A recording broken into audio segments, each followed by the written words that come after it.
Hello दोस्तों, स्वागत है आप सभी का हमारे चैनल तैयारी गुरु पर। दोस्तों ये हमारा पहला वीडियो है इस चैनल पर और आज के वीडियो में हम यूपी पैट 2022 के लिए एक जीके का टेस्ट लेकर आए हैं और इसमें 25 क्वेश्चन रहेंगे और कितने आपके इसमें करेक्ट होते हैं ये भी आप लोग जो है कमेंट में ज़रूर बताएंगे। तो चलिए स्टार्ट करते हैं। पहला क्वेश्चन है, भारत की खोज किसने की थी? तो ऑप्शन है इसमें Vasco D gamma, Fahien, Al-Biruni और इब्न बतूता।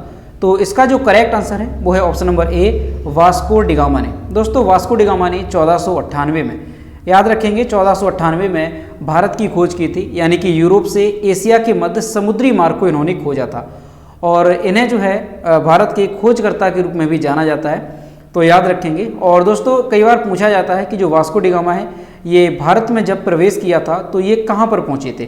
तो ये जो है कालीकट बंदरगाह पर पहुँचे थे। ठीक, नाम ध्यान रखेंगे आप, कहाँ पे पहुँचे थे? कालीकट बंदरगाह पे पहुँचे थे। और ये जो बंदरगाह है कालीकट, ये कहाँ पर था? तो केरल में कोझिकोड जिले में ये कालीकट बंदरगाह है, वहाँ पर ये पहुँचे थे। ठीक, तो याद रखेंगे भारत की खोजकर्ता कौन है? Vasco D gamma. अगला क्वेश्चन है, भारत की मानक समय रेखा कौन सी है? तो इसका जो करेक्ट आंसर है वो आपका हो जाएगा ऑप्शन नंबर ए, 82.5 डिग्री पूर्वी देशांतर रेखा, यानी 82.5 डिग्री जो है पूर्वी देशांतर रेखा, ये भारत की मानक समय रेखा है। ठीक, काफ़ी इंपॉर्टेंट है, याद रखेंगे। आगे बढ़ते हैं। अगला क्वेश्चन है, बांदीपुर अभ्यारण्य ये किस राज्य में स्थित है? तो ऑप्शन है उत्तर प्रदेश, कर्नाटक, पश्चिम बंगाल, मध्य प्रदेश। तो इसका जो करेक्ट आंसर है वो हो जाएगा ऑप्शन नंबर बी, कर्नाटक में स्थित है बांदीपुर अभ्यारण्य। ठीक, ध्यान रखेंगे आप, बांदीपुर अभ्यारण्य किस राज्य में है? तो ये कर्नाटक में स्थित है। अगला क्वेश्चन है, रमन मैग्सेसे जो पुरस्कार है ये पाने वाले पहले भारतीय कौन थे?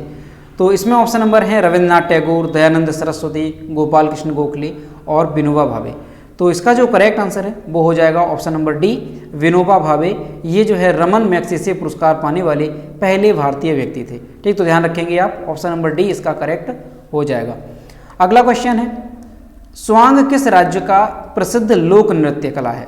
तो इसका जो करेक्ट आंसर है वो है ऑप्शन नंबर बी, हरियाणा, यानी सेकंड ऑप्शन इसका करेक्ट होगा। जो स्वांग लोक नृत्य है ये हरियाणा से संबंधित है। लोक नृत्य से क्वेश्चन अक्सर पूछे जाते हैं, तो याद रखेंगे आप, जो स्वांग नृत्य है ये कहाँ से है? ये हरियाणा से संबंधित है। आगे बढ़ते हैं। अगला क्वेश्चन है, निम्नलिखित में से किस भारतीय राज्य की राजभाषा अंग्रेजी है? तो इसका कौन सा करेक्ट आंसर हो जाएगा? ऑप्शन इसमें है नागालैंड, सिक्किम, मणिपुर या केरल। तो इसका जो करेक्ट आंसर है वो है ऑप्शन नंबर ए, नागालैंड। जो नागालैंड राज्य है इसकी जो राजभाषा है वो है अंग्रेजी, तो याद रखेंगे। अगला क्वेश्चन है, कोई विधेयक धन विधेयक है या नहीं, इसका फैसला कौन करता है? तो इसका जो फैसला है वो किया जाता है लोकसभा के स्पीकर के द्वारा। ऑप्शन नंबर ए इसका करेक्ट होगा। दोस्तों यहाँ से याद रखेंगे कि कोई भी धन विधेयक ये कहाँ पर जो है पारित किया जाता है? तो याद रखेंगे आप, लोकसभा में इसे पारित किया जाता है।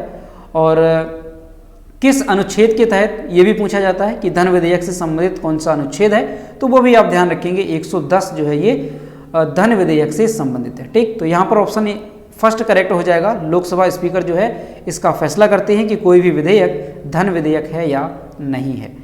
आगे बढ़ते हैं। अगला क्वेश्चन है, तंबाकू पर पूर्ण प्रतिबंध लगाने वाला विश्व का पहला देश कौन सा है? तो तंबाकू पर पूर्ण प्रतिबंध लगाने वाला जो दुनिया का पहला देश है वो है भूटान। ऑप्शन नंबर 4 इसका करेक्ट हो जाएगा। भूटान जो है ये तंबाकू पर पूरी तरीके से प्रतिबंध लगाने वाला दुनिया का पहला देश बना था। ठीक, तो याद रखेंगे आप भूटान को। अगला क्वेश्चन है, राष्ट्रीय मतदाता दिवस ये प्रत्येक वर्ष किस दिन मनाया जाता है? तो जो राष्ट्रीय मतदाता दिवस है ये हर साल 25 जनवरी को मनाया जाता है। ऑप्शन नंबर बी यहाँ पर करेक्ट होगा, सेकेंड ऑप्शन, कि राष्ट्रीय जो मतदाता दिवस है ये 25 जनवरी को मनाया जाता है। अगला क्वेश्चन है, भारत का संवैधानिक मुखिया कौन होता है? तो यहाँ पर पूछा जा रहा है कि भारत का संवैधानिक प्रधान कौन होता है? तो ये होते हैं देश के राष्ट्रपति। ऑप्शन नंबर सेकंड यहाँ पर करेक्ट हो जाएगा कि भारत का संवैधानिक जो मुखिया है वो राष्ट्रपति होते हैं। तो यहाँ से आप अच्छे से याद रखेंगे कि भारत का संवैधानिक प्रमुख कौन होता है? तो देश के राष्ट्रपति जो है ये संवैधानिक प्रमुख होते हैं। अगला क्वेश्चन है, अंग्रेजों के नमक कानून के विरुद्ध महात्मा गांधी ने कौन सा आंदोलन शुरू किया था? तो अंग्रेज़ों ने दोस्तों जो नमक कानून लागू किया था उसके विरोध में महात्मा गांधी ने एक आंदोलन शुरू किया था। कौन सा? सविनय अवज्ञा आंदोलन। अब दोस्तों ये सविनय अवज्ञा आंदोलन क्यों शुरू किया गया था, क्या कारण था इसका?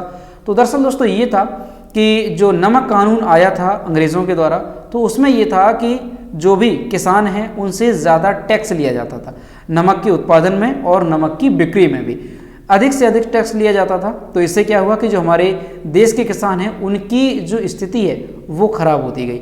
ऐसे में हमारे देश के जो किसान हैं वो बहुत ज़्यादा परेशान हुए और इसी के चलते जो महात्मा गांधी हैं उन्होंने सविनय अवज्ञा आंदोलन शुरू किया। इसे दांडी मार्च भी कहा जाता है। तो ध्यान रखेंगे दोनों नाम एक ही बात है।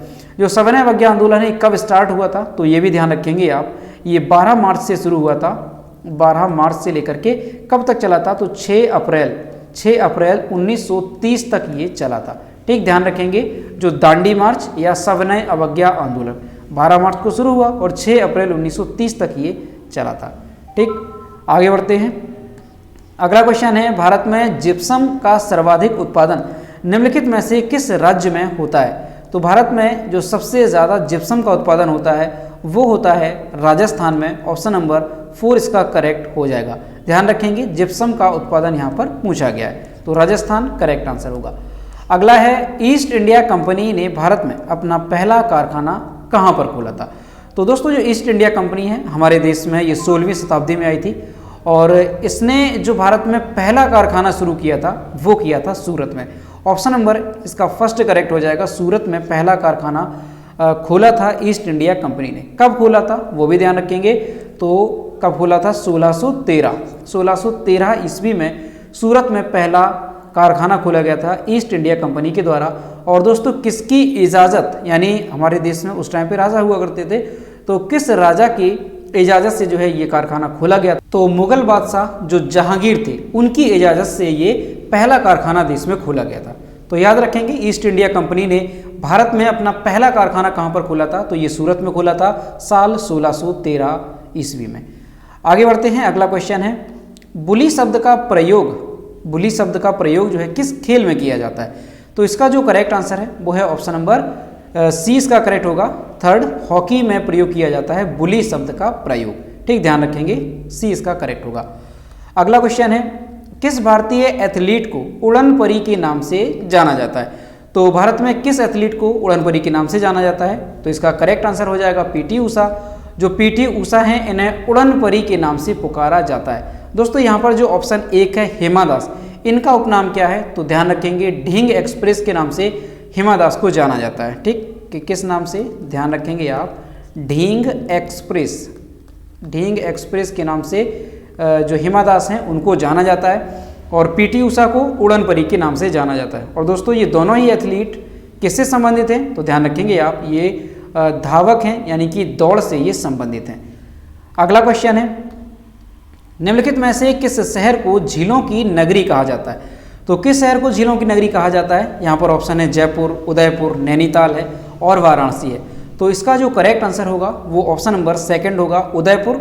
इसे जो है झीलों की नगरी कहा जाता है और ये कहाँ पर स्थित है? तो दोस्तों ये राजस्थान में स्थित है, ये भी आप याद रखेंगे।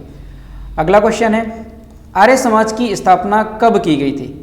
तो यहाँ पर ध्यान रखेंगे जो आर्य समाज की स्थापना है वो साल 1875 ईस्वी में की गई थी और किसके द्वारा की गई थी? तो वो भी ध्यान रखेंगे आप, दयानंद सरस्वती के द्वारा स्थापना की गई थी आर्य समाज की। ठीक, स्वामी दयानंद सरस्वती के द्वारा जो आर्य समाज है इसकी स्थापना की गई थी।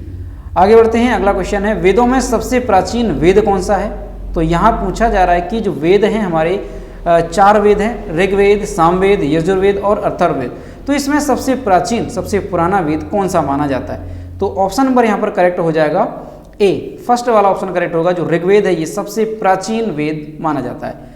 अगला क्वेश्चन है, भाभा परमाणु अनुसंधान केंद्र कहाँ पर स्थित है? तो जो भाभा परमाणु अनुसंधान केंद्र है ये स्थित है ट्रोम्बे, मुंबई में। ऑप्शन नंबर आपका 4 यहाँ पर करेक्ट हो जाएगा। जो भाभा परमाणु अनुसंधान केंद्र है ये मुंबई में स्थित है, ट्रोम्बे में। अगला क्वेश्चन है, 1928 के बारदोली आंदोलन का नेतृत्व किसने किया था?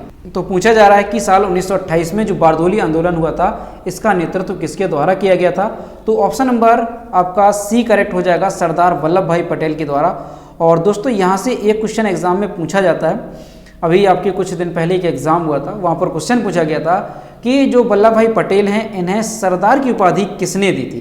तो बारदोली आंदोलन के दौरान जो बारदोली में महिलाएं थीं उन्होंने इन्हें सरदार की उपाधि प्रदान की थी। ठीक, वहाँ पर ऑप्शन थे बारदोली की महिलाओं के द्वारा, तो यही आपको याद रखना है, इन्हें सरदार की उपाधि बारदोली की महिलाओं के द्वारा दी गई थी।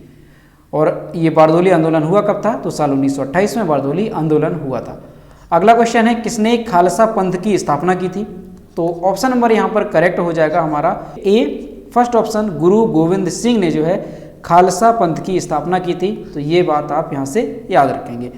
अगला क्वेश्चन है भारत की पहली आईपीएस अधिकारी कौन है। तो ये आप लोग जानते होंगे कि देश की पहली जो आईपीएस अधिकारी महिला थी वो कौन थी, तो वो थी Kiran Bedi. Option number D इसका करेक्ट हो जाएगा, देश की पहली आईपीएस अधिकारी। ठीक, ध्यान रखेंगे। अगला क्वेश्चन है कथक किस राज्य का शास्त्रीय नृत्य है। तो कथक जो है ये किस राज्य का शास्त्रीय नृत्य है, तो ऑप्शन नंबर सी इसका करेक्ट होगा। जो कथक शास्त्रीय नृत्य है ये हमारे यूपी का शास्त्रीय नृत्य है।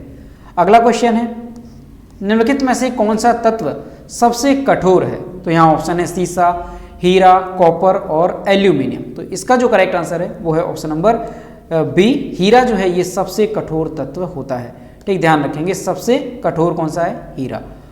अगला है और आज का आखिरी क्वेश्चन, ऑस्कर पुरस्कार का संबंध किस क्षेत्र से है। तो यहाँ पर ऑप्शन दिए गए हैं साहित्य, सिनेमा, विज्ञान, चिकित्सा। तो जो ऑस्कर का पुरस्कार है, जो ऑस्कर पुरस्कार है ये दिए जाते हैं सिनेमा के क्षेत्र में। ऑप्शन नंबर सेकंड यहाँ पर करेक्ट हो जाएगा, जो ऑस्कर पुरस्कार है ये सिनेमा के क्षेत्र में दिए जाते हैं। तो दोस्तों ये हमारा जीके का टेस्ट था और यहाँ पर हमने टॉप 25 क्वेश्चंस को कवर किया। आपके इसमें कितने क्वेश्चंस करेक्ट हुए कमेंट बॉक्स में आप लोग ज़रूर बताएं। और इसी तरह से हम कल भी आएंगे एक जीके का दूसरा टेस्ट लेकर के। और आज का अगर आपको वीडियो पसंद आया है तो इसे लाइक करें और अपने दोस्तों के साथ इसे शेयर करें और इस हमारे नए यूट्यूब चैनल को सब्सक्राइब जरूर करें। तो मिलते हैं नेक्स्ट वीडियो में। Thank you.